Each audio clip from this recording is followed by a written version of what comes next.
ছাদে ছবি তুলবো না। দেখ, ওইটা তোর এক চাচার, ওইটা তোর আর এক চাচার, এগুলো তো সব মানুষের বিল্ডিং, আমার চাচাদের বিল্ডিং হবে কেন? খুব স্বাদ করে রেডি হয়েছিলাম, রূপার আংটি, রূপার ব্রেসলেট, জামাটাও বানাইছি অনেক টাকা দিয়ে, ঈদে ঘুরতে যাব বলে।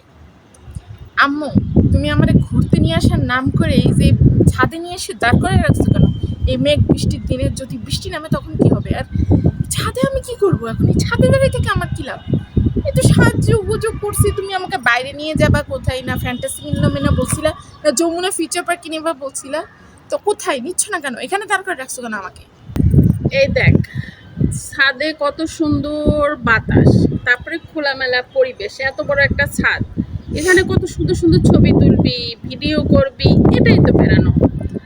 আর ছাদে দাঁড়ায়ে দেখ, আমি এই যে দাঁড়াচ্ছি, দেখ কি সুন্দর বাতাস আসছে, মানে তারপর সব রকম স্টাইল নিয়ে নিয়ে ছবি তোলা যাচ্ছে। তুই কোনো পার্কে যাবি, লোক গিজ গিজ করবে, ছবি তুলতে পারবি না, ভিডিও করতে পারবি না। তার চেয়ে এই যে দেখ, একা ছবি তুলছি, যেমনে খুশি তেমনি ছবি তোলো, ভিডিও করো, কোনো সমস্যা নেই।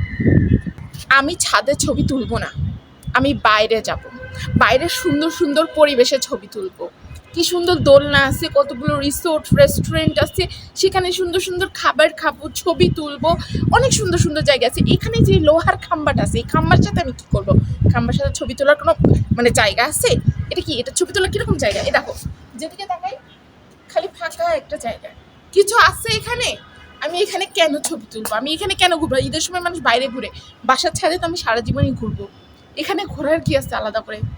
এগুলো না তোমাদের জন্যই মানাই, মানে তোমরা হচ্ছে ছোটবেলায় ঘোরার কোনো জায়গা পেতে না, ঈদের সময় কি করতে, এই গাছের সাথে ছবি তুলতা, গাছের মাথায় উঠে ছবি তুলতা।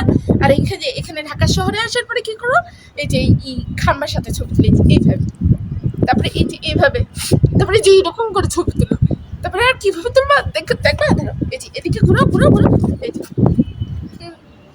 মানে এই পোস্ট ছাড়া তো আর কোনো পোস্টই নাই। তোমরা কি আর কোনো পোস্ট জানো? এই জন্যই তো আমাকে এখানে নিয়ে আসছো। আমার বাবা দুবাইতে গিয়ে আমাকে যে কিসের উপরে ফেলাই ছুঁয়ে গেছে, নিজে তো হচ্ছে ব্রুজ খালিফার উপরে যেয়ে ছবি তুলে, আর আমাকে কোথায় ফেলে রেখে গেছে? বাসার ছাদের উপরে।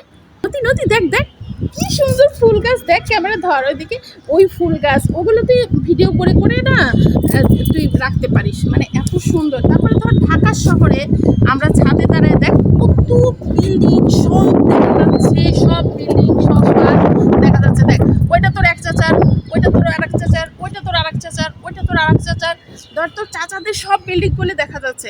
আর এই যে উপরে দাঁড়াই আছিস ছাদের উপরে, নিচে তোর ওই যে ধলা বাবার বিল্ডিং, মানে সবই তো এখানেই দেখা যাচ্ছে, যাওয়ার তো কোনো প্রয়োজন নাই, তাই না? কি বলতেছো তুমি আম্মু? এই বিল্ডিংগুলো যেগুলো দেখাই, ওগুলো তো সব মানুষের বিল্ডিং, আমার চাচাদের বিল্ডিং হবে কেন? হ্যাঁ, একটা জিনিস সত্য বলছো, নিচে আমার ধলা বাবা থাকে, ওনার ফ্ল্যাট আছে, বাকি তো সবই মানুষের বিল্ডিং। তুমি কোথায় আমার চাচাদের বিল্ডিং পেলে এটা?